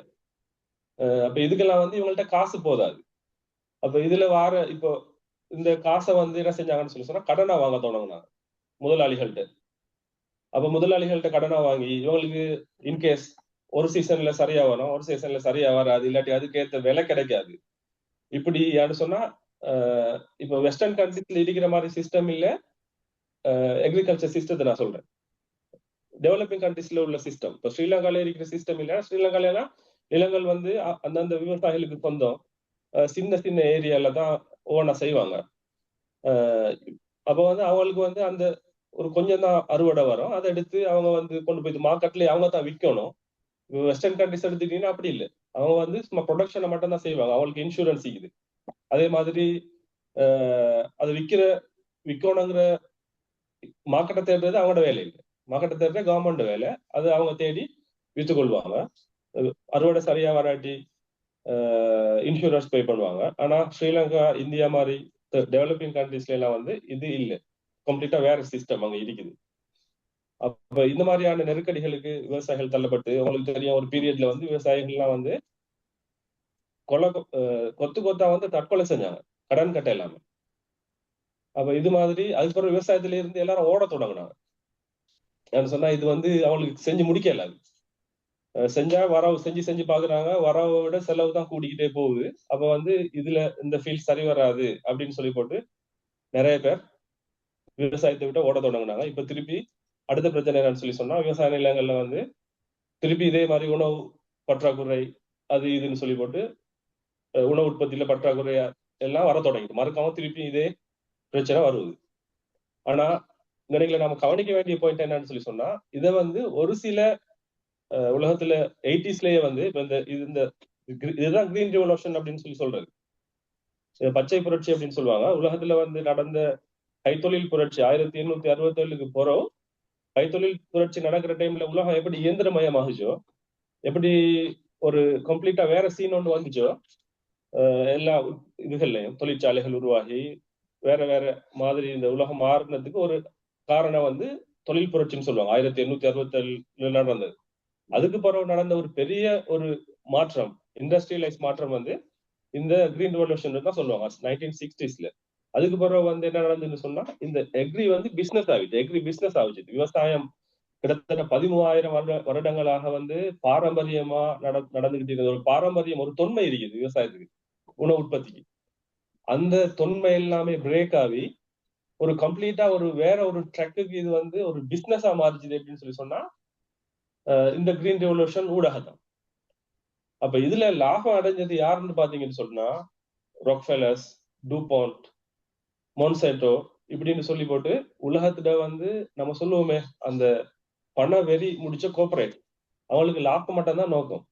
அவங்க தான் அணுகுண்டு தயாரிக்கிறதுக்கும் அமெரிக்காவுக்கு வந்து நிறைய செலவு பண்ணாங்க. அதே மாதிரி அமெரிக்க அரசாங்கத்தை தீர்மானிக்கிற பெரிய அவங்களுக்கு இன்வெஸ்ட் பண்றது, இது மாதிரியான பெரிய பெரிய முதலாளிகள் அவங்களுக்கு வந்து அதுக்கு ரொம்ப ஃபேமஸான ஆளுங்க தான் வந்து இந்த குறிப்பிட்ட இந்த ராக்ஃபெல்லர்ஸ், டூபாண்ட், மொன்சென்டோ, பேயர் இப்படின்னு சொல்லி போட்டு நீங்க அந்த பேரெல்லாம் எடுத்து பாத்தீங்கன்னு சொன்னா இவங்களோட ப்ராடக்ட்ஸ் தான் வந்து விற்கப்பட்டுச்சு. இவங்க தான் வந்து இந்த விவசாயத்தையும் டொமினேட் பண்ண தொடங்கினாங்க. எப்படி ஆகுதுன்னு சொல்லி சொன்னா, விதைகளை இப்ப இந்த விதைகளை விற்பாங்க தானே, அது சொல்றது ஹைபிரிட் சீட்னு சொல்லி. இந்த ஹைபிரிட் சீட்ஸை நம்ம போட்டோம்னு சொன்னா அது ஒரு ஒரு ஒரு சீசனுக்கு அறுவடை தருவதுன்னு சொன்னா நம்ம என்ன செய்வோம், அடுத்த சீசனுக்கு அதுல வர கொஞ்சத்தை எடுத்து நட்டலாம்னு நீங்க யோசிக்கலாம். ஆனா அது அப்படி ஆகாது. அதுக்கு சொல்றது டெர்மினேட்டர்ஸ்னு சொல்லி. அந்த விதைகள் எப்படின்னா ஒரு தடவைக்கு தான் உங்களுக்கு பலன் தரும். அதுல வர விதைகள் எடுத்து அடுத்த முறை நட்டீங்கன்னா அது வந்து மரமா வராது. அப்படி இல்லாட்டி மரமா வந்தாலும் காய்க்காது. அப்படி காய்ச்சாலும் வந்து அது ஒழுங்கான ஒரு தாவரமா வராது. அப்ப நீங்க சொல்றீங்க இப்படியான வந்து அது வந்து அவங்க தந்த சீடை தந்தா அதை விவசாயம் செய்யலும், அதுக்கப்புறம் ஹார்வெஸ்ட் பண்ணின இதுல இருந்து திரும்ப அதை நட இயலாது. அவங்க திரும்ப அவங்க தான் தரணும் என்ன? அதான் முதலாவது சீசனுக்கு மட்டும்தான் அது வேலை செய்யும். அதுதான் ஹைபிரைட்னு சொல்லுவோம். ஃபர்ஸ்ட் ஜெனரேஷன் மட்டும்தான். அடுத்த சீசனுக்கு நம்ம நட்டுறதா இருந்தா அதுல வர சீட்ஸ் எடுத்து நட்ட இல்லாது. அடுத்து திருப்பி அவங்ககிட்ட தான் வாங்கியாகும். அப்படியான டெக்னிக்ஸ் அவங்க கொண்டு வந்தாங்க அந்த சீட் ப்ரொடக்ஷன்ல. விளங்குது அவங்களுக்கு. அப்போ அதாவது எப்போ நீங்க வந்து அதாவது கம்ப்ளீட்டா உடைக்கிறாங்க அப்படின்னு சொல்லி சொன்னா, செல்ஃப் சஃபிஷியண்டா இருந்த எக்ரி விவசாயிகளையும் விவசாய உற்பத்தியையும் வந்து கம்ப்ளீட்டாவே வந்து டிபெண்ட் ஆகுறாங்க. இவங்கட கையில தான் டிபெண்டா வீக்கணும். இப்ப இவங்க சப்போஸ் ஒரு நாட்டுக்கு நாங்க வந்து இறக்குமதி செய்ய மாட்டோம் இந்த விதைகள்னு சொன்னா அந்த நாட்டுல அதை நட இயலாது. அவங்கள்ட்ட என்ன சொன்னா இவங்க ஏற்கனவே பாரம்பரிய ரகங்களை கைவிட்டாங்க. அப்ப இது மாதிரியான சிக்கல்கள் அப்ப வர தொடங்குச்சு. சருஃபி அது இப்ப நீ சொல்ற இந்த விஷயம், இந்த டொமினன்ஸ் வந்து இப்ப வெஸ்ட்ல ஒயிட் மேன் வெஸ்ட்ல தான் மட்டுமா இருக்குதா? அப்ப இப்போதான் சொல்லுங்களேன், இப்ப இந்தியால விவசாயம் செய்யறேன்டா, இந்தியாலயே வந்து உள்ள கவர்மெண்ட் வந்து இதை ப்ரொடியூஸ் பண்ணி இதை கொடுக்குற நிலையில இல்லையா? இதெல்லாம் வந்து ஒரு வெஸ்ட் இந்தியாலயே மீட்கலாம், இந்தியாவில் உள்ள ஒரு கோஆபரேட் கம்பெனி தான் இதை பொறுப்பை வச்சு கொண்டிருக்குதா, அல்லது இது மக்களும் இது செய்யலாமன்ற அளவுக்கு போக இயலாமைக்குதா விஷயம்? அப்படித்தான். அதாவது இவங்க தான் இப்போ அதாவது அந்த ட்ரெக்ல வந்து இப்போ கரண்ட் சிச்சுவேஷன்ல இந்தியா வந்து கொஞ்சம் முடிச்சுக்கிட்டாங்க. இடையில 80ஸ்லயே முடிச்சுக்கிட்டாங்க. இந்தியால சில ரெவியூவல்ஸ் நடந்துச்சு. இந்தியால நம்மாழ்வார்னு ஒரு ஆள் வந்தார். அவரு இந்த ஃபீல்ட்லயே இருந்து அவரு எல்லாம் அனலைஸ் பண்ணிட்டு அவரே ஸ்டார்ட்ல 80s 90ஸ்ல மாதிரி சொல்ல தொடங்கிட்டாங்க. இது வந்து ரொம்ப கொலையான ஒரு விஷயம், இதுல நீங்க ஃபாலோ பண்ணாதீங்கன்னு சொல்லி போட்டு அவங்க அதுக்கு இன்ஸ்டிடா வந்து எப்படி இதை வந்து நம்ம விவசாயத்தை செய்யறதுன்னு சொல்லி போட்டு ஈஸியா செய்யறது, செலவு இல்லாம எப்படி செய்யறது, நம்மள்ட்ட கிடைக்கிற சாமானை வச்சு எப்படி இயற்கை இயற்கை பெஸ்டிசைட் அதே மாதிரி இயற்கை உரம் தயாரிக்கிறது இப்படின்னு சொல்லி போட்டு இதுதான் சரி அப்படின்ற மாதிரி ஒரு ப்ரொபகண்டா, அதுக்கு என்டி ப்ரொபகண்டாவை வந்து அவங்க தொடங்கி அதுல ரொம்ப நாள் பிரச்சாரம் செஞ்சு காட்டி அப்ப வந்து இந்த விவசாயத்துல இருந்து ஓடு நாட்கள்லாம் வந்து திருப்பி கொஞ்சம் கொஞ்சமா வர தொடங்கினாங்க. கிட்டத்தட்ட ஐடில வேலை செஞ்ச ஆட்கள்லாம் வந்து திருப்பி விவசாயத்துக்கு வந்தாங்க ஆசையா. இப்ப அதனாலதான் இப்ப இந்தியா திருப்பி வந்து எழும்பிக்கிட்டு ஓரளவு முடிச்சுக்கிட்டாங்க. ஆனா ஸ்ரீலங்கால வந்து இப்பதான் ஓரளவுக்கு இதை பத்தி கதைக்கிறாங்க. ஓரளவு பிராக்டிக்கலா இப்பதான் இது ரைட் இதுதான் சரி நமக்கு அப்படிங்கிற ஒரு விஷயம் வந்து கேஷ் பண்ணிக்கிறாங்க. அப்ப நீங்க ஆனா சொல்றீங்க இது அந்த கோட்டபாய காலத்துல வந்து இறக்குமதி எல்லாம் ரைட். செய்யக்கூடாது, இந்த இதை நேச்சுரல் இதை வச்சே செய்யணுன்றது இந்த கருத்தால தான் அவங்க தூண்டப்பட்டிக்கிறாங்களா ஐக்குமே? அது அது ஏற்கனவே இந்த கருத்து அவங்களுக்கு தெரியும். அதை வந்து அவங்க நடைமுறைக்கு கொண்டு வரையலாம இருந்தாங்க. அதுக்கு முன்ன இருந்த கவர்மெண்ட் எல்லாம் ஏன்னு சொன்னா திடீர்னு இதை மாத்த இயலாது. திடீர்னு ஒரே நைட்ல மாத்தினா வந்து ஏன்னா விவசாயிகளுக்கு எதுவுமே அனுபவம் இல்லை. அப்ப வந்து அவங்களுக்கு ஒன்னும் செஞ்சுக்கொள்ள அவங்க நம்ப மாட்டாங்க ஸ்டார்ட்ல. நானே வந்து ஸ்ரீலங்கால இருந்த டைம்ல நிறைய விவசாயிகளை நேரடியா சந்திச்சுக்கிறேன், இந்த விஷயங்களை நேரடியா சொல்லிக்கிறேன். ஆனா வந்து நிறைய பேர் வந்து நம்ப மாட்டாங்க. அதை வந்து செஞ்சு காட்டினா தான், கண்ணால காட்டினா மட்டும்தான் வந்து அதை நம்புவாங்க. இல்லாட்டி வந்து சொல்லுவாங்க இது ஏதோ வளரலான்னு தான் சொல்லுவாங்க. அப்படிதான் அவங்களோட இது அவங்களுக்கு அந்த அளவுக்கு நாலேஜ் இருக்கே இல்லை, சும்மா செய்யறது தானே. அவங்க வந்து அதுல அது மாதிரி விஷயங்களை வந்து அந்த டைம்ல பாஸ் அவுட் ஆன ஆளுங்க எல்லாருமே வந்து நான் உட்பட வந்து கிரீன் ரெவல்யூஷன்ங்கிறது ஒரு சரியான ட்ராக்ங்கிறது தான் நம்ம நினைச்சுக்கிட்டு இருந்தோம். அதுதான் சரி, அது எப்படி நம்ம அப்ளை பண்றதுங்கிற மாதிரி தான் நம்ம படிக்கிறதும் கூட. ஆனா நமக்கு ரியாலிட்டி வெளியில வந்து பாக்குற டைம்ல கொஞ்சம் நம்ம டீப்பா அனலைஸ் பண்ணி பாக்குற டைம்ல தான் இதுக்கு பின்னுக்கு இப்படி ஒரு விஷயம் இருக்குதாங்கிறது வந்து தெரிய வரும். சரஃபி, நான் உங்களோட ஃப்ளோ உடைக்கிறதுக்கு மன்னிச்சுக்கொள்ளணும். சும்மா இடையில கேட்டுக்கொண்டு போனா ஓகே தானே? அதாவது இப்போ நீங்க வந்து படிச்சது ரஷ்யாவில். இப்போ ரஷ்யா வந்து என்னது other alternative to the west, அதாவது முதலாளித்துவமும் கம்யூனிசமும் என்றதோடு சம்மந்தப்பட்டது. அப்போ நான் பேசுகிற வந்து இந்த கண்ட்ரோலை வந்து முதலாளித்துவம் அல்லது நாடுகள் தான் இதை செய்ய பார்த்தது ஆண்டு. அப்போ இந்த ட்ரப்புக்குள்ள அல்லது இந்த விஷயத்துக்குள்ள கம்யூனிசம் நாடும் சேர்ந்தே அந்த டொமினண்ட்டுகளை அந்த ஐடியாவை தத்தெடுத்து கொண்டுதா, அல்லது அவங்க வந்து ஈஸ்டர்ன் வேர்ல்டோட தங்களை அசோசியேட் பண்ணி கொண்டவங்களா இருந்தாங்களா? எப்படி உங்கள்கிட்ட நீ படிச்ச வகையில்? அதாவது அந்த கிரீன் ரெவல்யூஷன் ஒன்று வந்த டைம்ல 60ஸ்ல இருந்து கிட்டத்தட்ட 80s 90s மட்டும்தான். நான் படிக்கிற டைம்ல கூட 2000லயும் கூட வந்து எல்லாருமே குளோபலி அதை வந்து சரிதான் கண்டாங்க. சரின்ற மாதிரி எல்லாருமே அதுக்கேற்ற மாதிரி தான் ஆட்களை ட்ரெயின் பண்ணிக்கிட்டு இருந்தாங்க. அதுக்கு பரவு தான் வந்து இது இப்ப யூரோப்லயே வந்து பெஸ்டிசைட் பாவிக்க கூடாது, பயோ ப்ராடக்ட்ஸ் அப்படி இப்படின்லாம் சொல்லி போட்டு அவங்களே இப்போ ஒரு மாற்று இதுக்கு வந்துட்டாங்க கிட்டத்தட்ட வந்து அதை அப்ளை பண்ணிக்கிட்டு இருக்கிறாங்க. ஆனா ஸ்ரீலங்கா இல்லாட்டி இந்தியா அது மாதிரி டெவலப்பிங் கண்ட்ரீஸ்ல வந்து அவங்க வந்து இப்போ கம்ப்ளீட்டா ஒரு உடஞ்சி நாசமா போயிருந்தது அவங்களோட எல்லாமே. இப்ப அவங்க அவங்களுக்கு அதை அவங்களோட பட்ஜெட்ல அப்படி இல்லாட்டி வந்து அவங்களோட இன்ஃப்ராஸ்ட்ரக்சர்ல வந்து அதை திருப்பி கொண்டு வரதுக்கு ரொம்ப கஷ்டப்படுறாங்க. அது எப்படி ஆகுமோ தெரியாது, காலம் தான் பதில் சொல்லணும். அப்ப இந்த இதுல நான் சொல்ல வர முக்கியமான விஷயம் என்னன்னு சொல்லி சொன்னா, இப்போ இந்த இந்த இந்த நேரத்துல வந்து சில நான் அந்த சந்தியா வந்தனான்னு சொல்லி ஒரு சயின்டிஸ்ட் இந்தியால, கூடுதலா வந்து இந்தியால தான் இதை கண்டு கொண்டாங்க. இது வந்து நம்மாழ்வார்ன்ற ஒரு ஆள், பாலேக்கர்ன்ற ஒரு ஆள், இவங்க தான் வந்து இதை கண்டு கொண்டாங்க. வந்து இது இல்ல, இது வந்து நம்மட இந்த டெவலப்பிங் கண்ட்ரிஸ்க்கு இவங்க சொல்ற சிஸ்டம் சரி வராது, இது நம்ம மாறணும் அப்படின்னு சொல்லி போட்டுக்காண்டு அவங்க நிறைய வந்து புக்ஸ் எழுதுனாங்க. அதுல நிறைய புக்ஸ் நான் அவங்களுக்கு வந்து ஸ்லைட்ல போடுவேன் என்னென்ன புக்ஸ் எல்லாம் எழுதுனாங்க. அதே மாதிரி கால் ரெட்சன் சொல்லி போட்டு ஒரு அமெரிக்கன் ரைட்டர் ஒன்று தான். அவங்கள வந்து அவங்க தான் ஸ்டார்ட்ல 60ஸ்லயே இதோட இம்பாக்ட வந்து இது ஒரு நெகட்டிவ் இம்பாக்ட உலகத்துக்கு கொடுக்கும் அப்படின்னு சொல்லி போட்டு அந்த இவரு அந்த கிரீன் ரெவல்யூஷன் ஸ்டார்ட் ஆன டைம்லயே சொன்ன ஒரு முதல் ஆளா பார்க்கப்படுற ஒரு பொம்பளை ஒண்ணாங்க. அந்த புக் வந்து இன்னும் ஃபேமஸ். அதுக்கு சொல்றது த சைலன்ஸ் ஸ்ப்ரிங் சொல்லி போட்டு, ஒரு ஸ்ப்ரிங்ல வந்து ரொபின் பறவைன்னு சொல்லுவோம் நம்ம வந்து. அந்த ரொபின் பறவை வந்து அப்படி டோட்டலாவே வரையில அந்த அமெரிக்கால ஒரு ஒரு அவங்க அந்த அந்த ரேச்சல் வாழ்ந்த ஏரியாவுக்கு. அப்பதான் அவங்க யோசிக்கிறாங்க, ஏன்டா இந்த ரொபின் பறவை வரையிலே, கத்தையிலே, அந்த குரல் கேட்க இல்லையேன்னு தேடி பாக்குற டைம்ல அதுல அடுத்த ஜெனரேஷன் அப்படி கம்ப்ளீட்டா அந்த டிடிடி எல்லாம் பாதிக்கப்பட்டு, டிடிடி வந்து அந்த புழுவெல்லாம் கொண்டதால, புழுவெல்லாம் இல்லாம போனதால அந்த பறவைகளுக்கு வந்து ஃபீட் பண்ண எல்லாம் போயிடுது அடுத்து அதோட குஞ்சுகளுக்கு. அதே மாதிரி அதோட முட்டை விட்ட தன்மை எல்லாமே வந்து ரொம்பவே வீக்காவே குறைஞ்சி தேடி பாக்குற டைம்ல நிறைய பேர்ட்ஸ் செத்திக்குது, தேனீக்கள் செத்திக்குது. இப்படி இதுல வந்து நெகட்டிவ் இம்பாக்ட் அவங்க கண்ணால காண்றாங்க ரேச்சல் வந்து.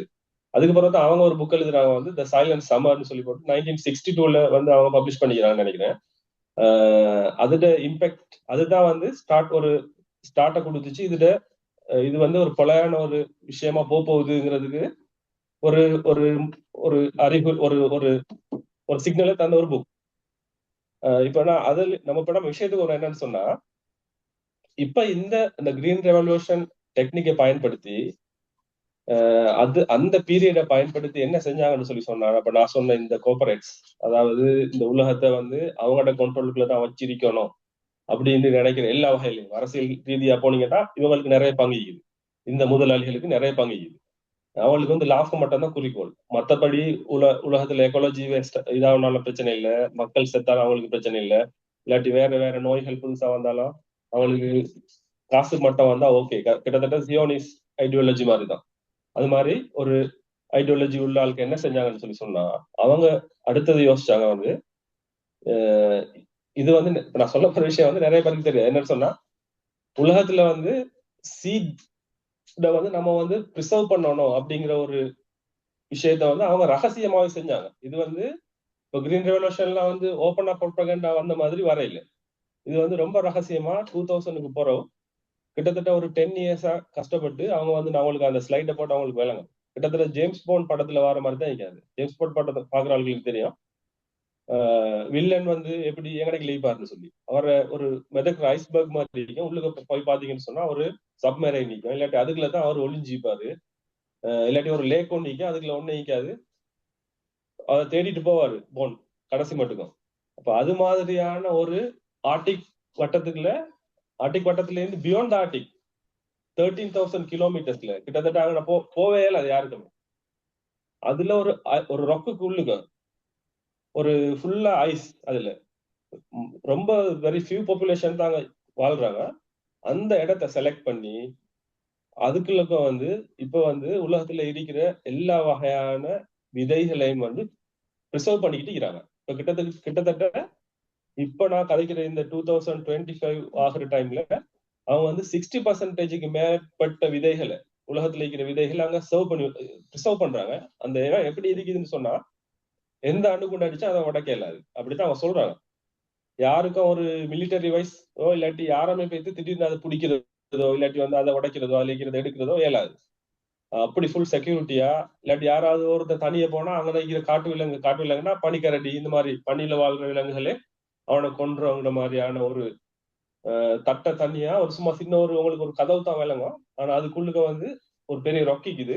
அந்த ரொக்குக்குள்ளுக்க எத்தனையோ கிலோமீட்டர் தூரத்துக்கு உள்ளுக்க போயிட்டு அந்த சீட்ஸை வந்து இப்ப ஸ்டோர் பண்ணிக்கிட்டு இருக்கிறாங்க. இப்ப இந்த இது என்னத்துக்கு இந்த பேர் என்னன்னு சொன்னா டூம் டே சீட் வால்ட் தான் சொல்றாங்க. அதாவது உலகம் ஏதாவது சரி ஒரு அனர்த்தம் நடந்து அழிஞ்சிட்டுன்னு சொன்னா இதுல இருக்கிற இந்த விதைகளை பயன்படுத்தி திருப்பி நாங்க வந்து முளைக்க வைக்கலாம்.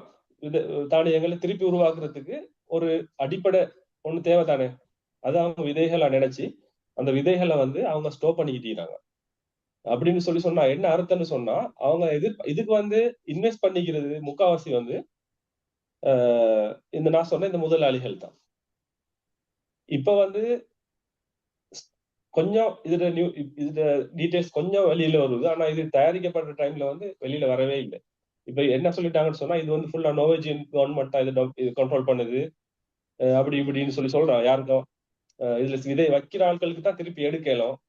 இப்ப நான் சொல்ல வரேன் என்னன்னு சொன்னா விதைகள்ங்கிறது வந்து உலகத்துல ஒரு பொது சொத்து. அது அல்லாஹு தண்ணி மாதிரி, அல்லாஹு காத்து மாதிரி, அல்லாஹு தாலா தந்த ரிஸ்க். அது வந்து அதுல இருந்து தான் அல்லாஹ் சொல்றான் தானே, வாயத்துல் அஹமுல் அருளு மைத்தா வகையா இனாஹா பாக்கரஜினா மின் ஹஹபன் மின் ஹுயாக்குள்ளும்.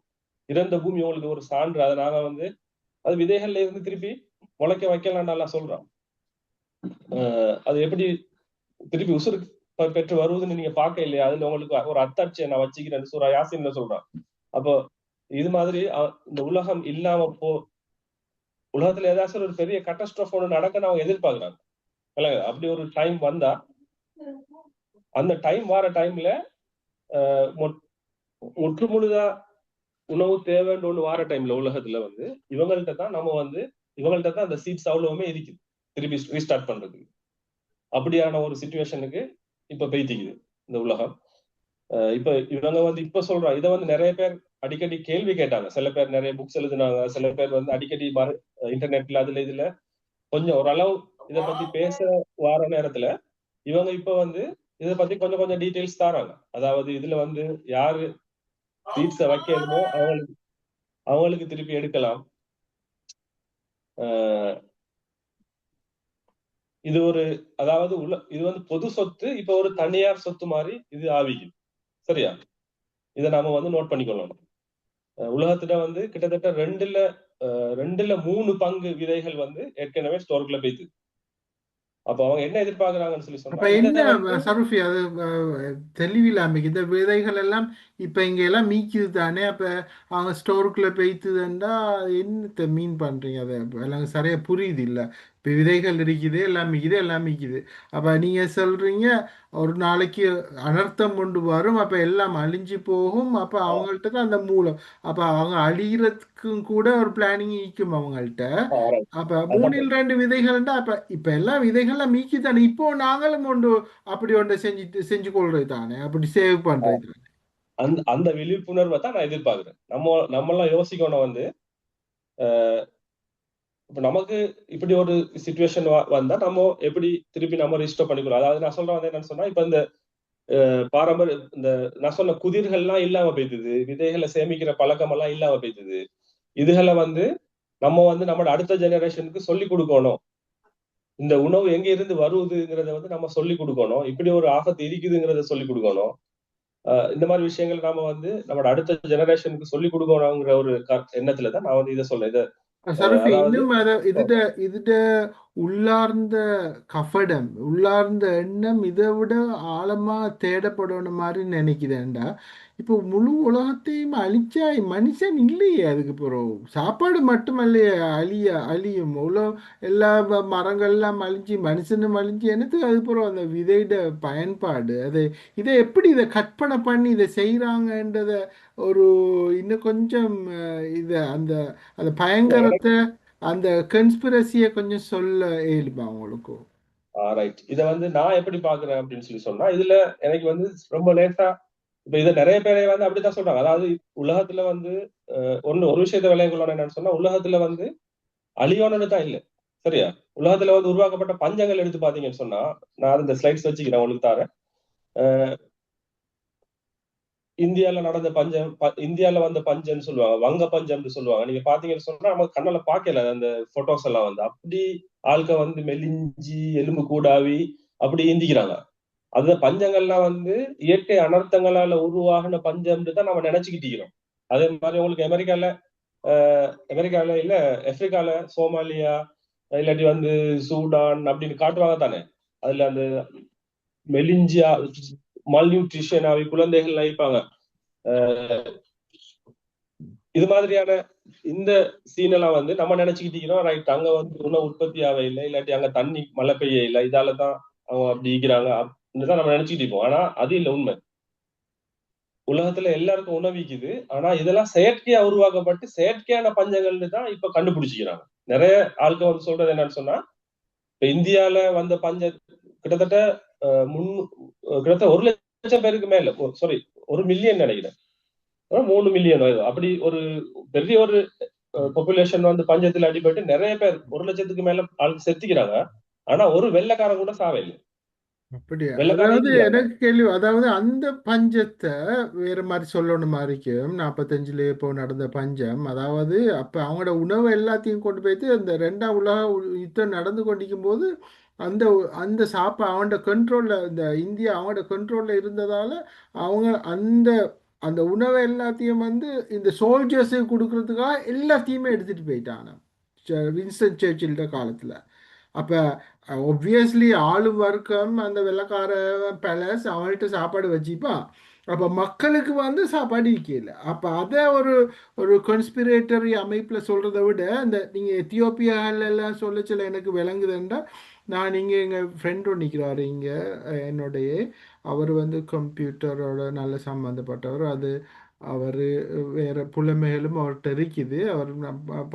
அவர் சொல்லுவார் ஹாப் அண்ட் ஒரு டெக்னாலஜி வந்து ஒர்க் பண்ணுதுன்னு சொல்லி.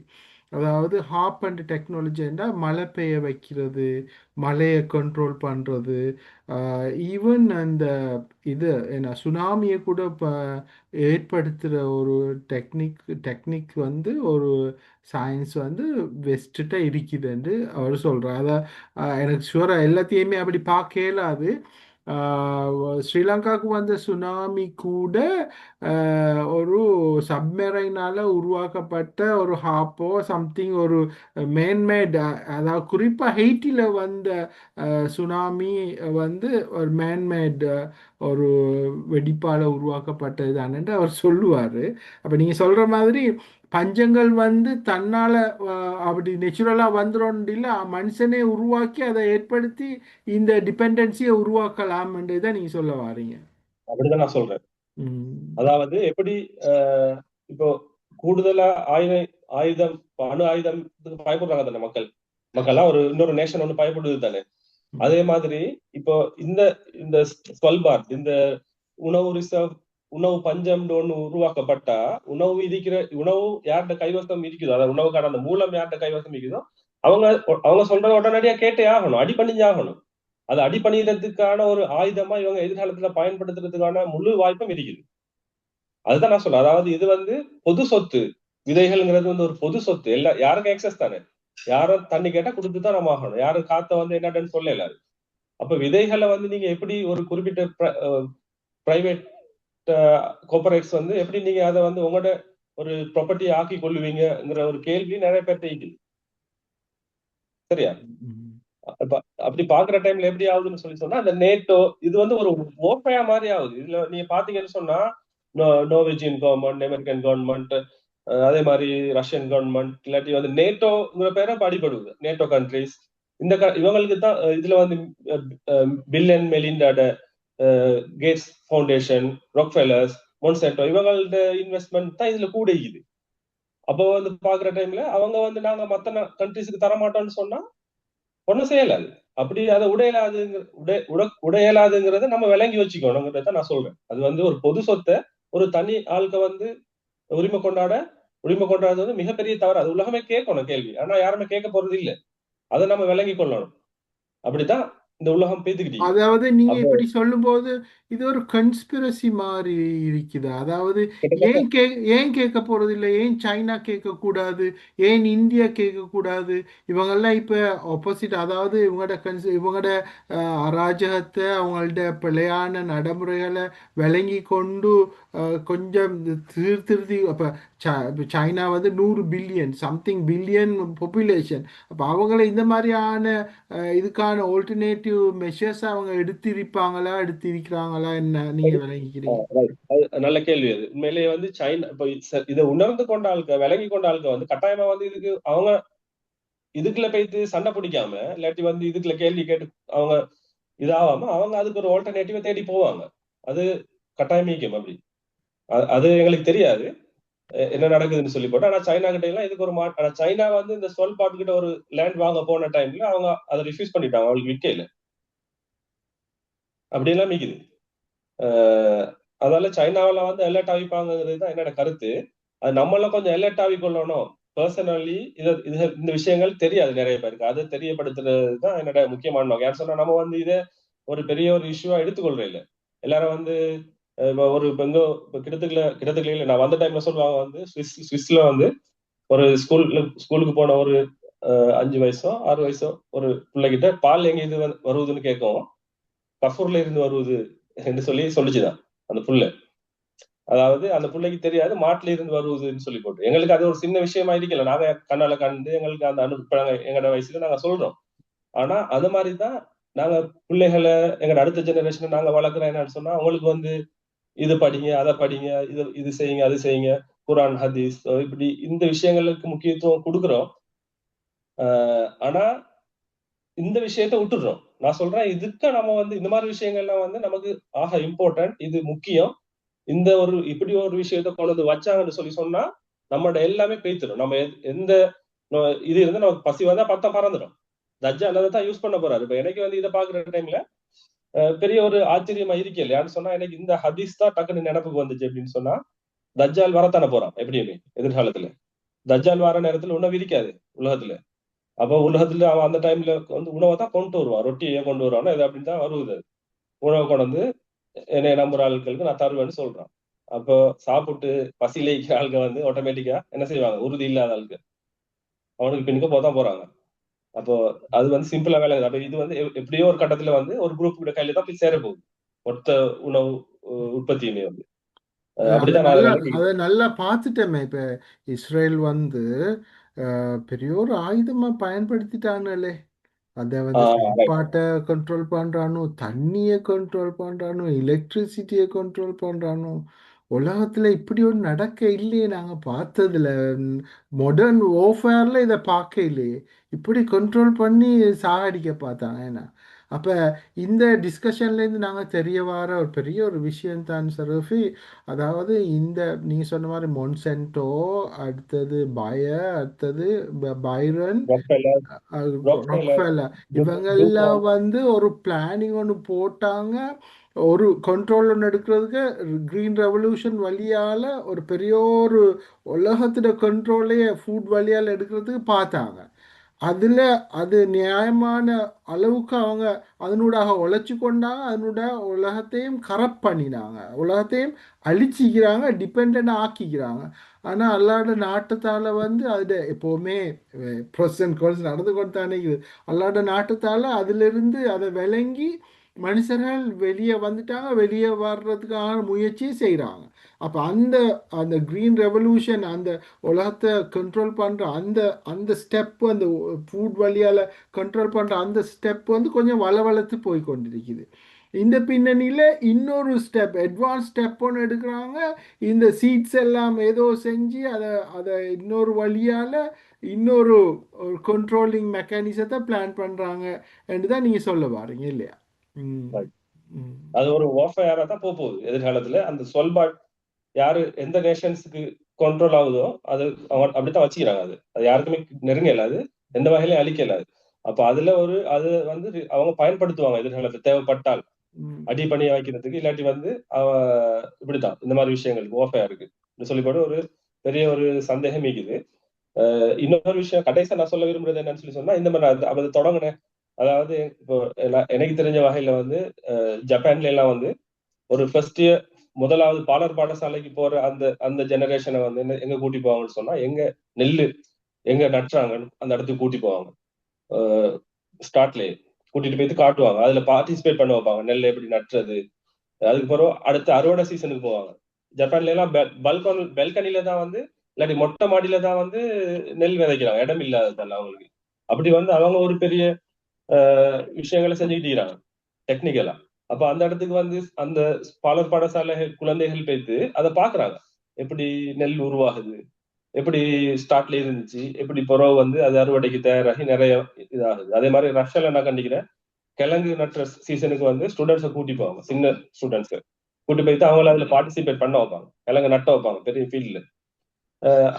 இப்போ யூரோப்ல நான் இருக்கிறதால சில இப்ப என்னோட பிள்ளைகள்லாம் வந்து சில எப்பல் தோட்டங்களுக்கு கூட்டி போவாங்க. ஸ்டார்ட்ல ஆரம்ப நான் சொல்றேன் ஸ்டார்ட்லயே அந்த காய் கனி இந்த தானியங்கள் இதுகளோட இது எப்படி உருவாகுது, இது எங்க இருந்து எப்படி இதை நட்டுறது, எப்படி இது அறுவடையாகி ஒரு ஒரு நமக்கு நம்ம சாப்பிட்ட ஒரு உணவாக அது மாறி வருவது. இந்த டிரான்ஸ்பர்மேஷன்லாம் வந்து அவங்களுக்கு சின்ன வயசுலயே வந்து காட்டப்படுவது. ஆனா எங்கட ஆட்க வந்து ஸ்ரீலங்கால எல்லாம் நான் நினைக்கல அப்படி கொண்டு போயிட்டு காட்டுறாங்களா, இல்லாட்டி வந்து அதெல்லாம் வந்து இயற்கையாவே அவங்க அறிஞ்சு கொள்றாங்களா, இல்லாட்டி வந்து நம்ம இன்னும் நம்மளோட ஜெனரேஷனுக்கு வந்து நம்ம வந்து இந்த உணவு உற்பத்தி ஆகிற முறை, இல்லாட்டி வந்து இது எங்க இருந்து வருவது, இதுல முக்கியத்துவம், இது எப்படி நம்மளே செல்ஃப் சஃபிஷியன்டா வந்து நம்மட உணவை தயாரிக்கிறது, நல்ல உணவு எது, உணவுல வந்து அது மூலமா தான் உணவு தான் நம்மளோட உள்ளுக்கு வார விஷயம். இப்ப அதுல இருந்து தான் நிறைய நோய்கள் ஜெனரேட் ஆகுது. அப்ப அந்த நோய்கள்ல இருந்து எப்படி தப்பிக்கொள்றதுங்கிறதுக்குலாம் வந்து உணவு சம்பந்தப்பட்ட அறிவு வந்து ரொம்ப முக்கியம். அடுத்தது வந்து அது டேஸ்ட், அதுல அது உன்னதமான ஒரு உணவுங்கிறது வந்து மனித வாழ்க்கையில இந்த உலகத்துல நமக்கு கிடைச்ச உன்னதமான ஒரு விஷயம். அதை பத்தி நம்ம வந்து நின்று நிதானமா அத அணுகிறது வந்து ரொம்ப குறவு. நான் சொல்றேன் அதுல முக்கியத்துவத்தை உணர்றது குறவு. அதை வந்து நம்ம உணர்ந்து இந்த மாதிரி விஷயங்களையும் நம்மளோட அடுத்த ஜெனரேஷனுக்கு குறிப்பா சொல்லி கொடுக்கணுங்கிறது தான் என்னோட தாழ்மையான ஒரு ம். ரிக்வெஸ்ட். அது ஆமாய்யா. இந்த இது ஆனா மூலம் நல்ல உங்களுக்கு ஒரு கிடைக்குதா? நல்ல ஒரு பிகினிங் ஒன்றை நீங்க செஞ்சு வச்சுக்கிறீங்க. உணவோடு சம்பந்தப்பட்ட உணவை ஒரு ஆயுதமா பயன்படுத்துறாங்க. இதுல உலகத்தை கண்ட்ரோல் பண்றதுக்கு மனசாட்சி இல்லாத பணக்கார முதலைகள் பலர் ஈடுபடுறாங்க. அதுலேயும் வந்து இப்போ குறிப்பாக லேட்டஸ்ட்டாக நாங்கள் கேள்விப்படுற அந்த மிலிண்டா ஃபவுண்டேஷன், ஈவன் இந்த மைக்ரோசாஃப்ட் அவன் வச்சு கொண்டு நடத்துகிற சேரிட்டி ஒன்று மாதிரி நடத்தி கொண்டு போகிற எத்தனையோ விஷயங்கள், மனுஷர்களுக்கு மலட்டுத்தன்மை உருவாக்க பார்க்குறது, அப்படி இன்ஜெக்ஷன் பண்ண பார்க்குறது, கொரோனா விஷயத்துலேயும் அவங்கள்ட்ட பங்களிப்புகள் இருக்குது இப்படின்னு அந்த மிலிண்டா ஃபவுண்டேஷனை பற்றி நிறைய பேசப்படுது. அப்போ இந்த உணவு என்றதை வந்து ஒரு நாங்கள் கவனமாக கையாள வேண்டியிருக்குது. அந்த வகையில் சரியான உணவு பழக்கங்கள், சரியான அந்த மாதிரியான ஒரு பெரிய ஒரு ஏரியாவை நீங்கள் திறந்து தந்ததாகத்தான் நான் நினைக்கிறேன். இதை உணவை நாங்கள் மதித்து அதை நாங்கள் அல்லாவுக்கு சாப்பிடும்போதும் பிஸ்மில்லான்னு சொல்லி முடிஞ்சதுக்கு அப்புறம் அல்ஹம்துலில்லா சொல்லக்கூடிய ஒரு நிலைமையெல்லாம் கூட நாங்கள் இஸ்லாத்தில் நாங்கள் நாங்கள் பயிற்றுவிக்கப்படுறோம் வந்து. எனவே இதில் இன்ஷா அல்லாஹ் நாங்கள் இதில் நிறைய ஏரியாகளை நாங்கள் எக்ஸ்ப்ளோர் பண்ணுவோம் பின்னால். இதை ஆரம்பித்து வச்ச இந்த வகையில் அவங்களுக்கு எல்லாம் நிறைய இது நன்மைகள் அவங்களுக்கு வந்து சேர்க்கணும். இன்னும் நல்ல அறிவு பின்னணி அல்ல அவங்களுக்கு தரணும். இது சம்பந்தமான உங்கள்ட்ட இன்னும் ஆய்வுகளில் நீங்கள் தயார்படுத்தி கொள்ளும்போது திரும்பவும் இந்த பிளாட்ஃபார்மை பயன்படுத்தி நீங்கள் இன்ஷா அல்லாஹ் வந்து எங்களுக்கு உங்கள்ட்ட கருத்துக்களை வெரி ரேர் ஐடியாஸ், இந்த கருத்துக்களை இந்த எங்களோட நேயர்களோட நீங்கள் பகிர்ந்து கொள்ளுங்க. ஜிசாக் அல்லாஹ் ஹைரா இன்ஷா அல்லாஹ். Let us see again. Okay, அஸ்ஸலாமு அலைக்கும். ஓகே.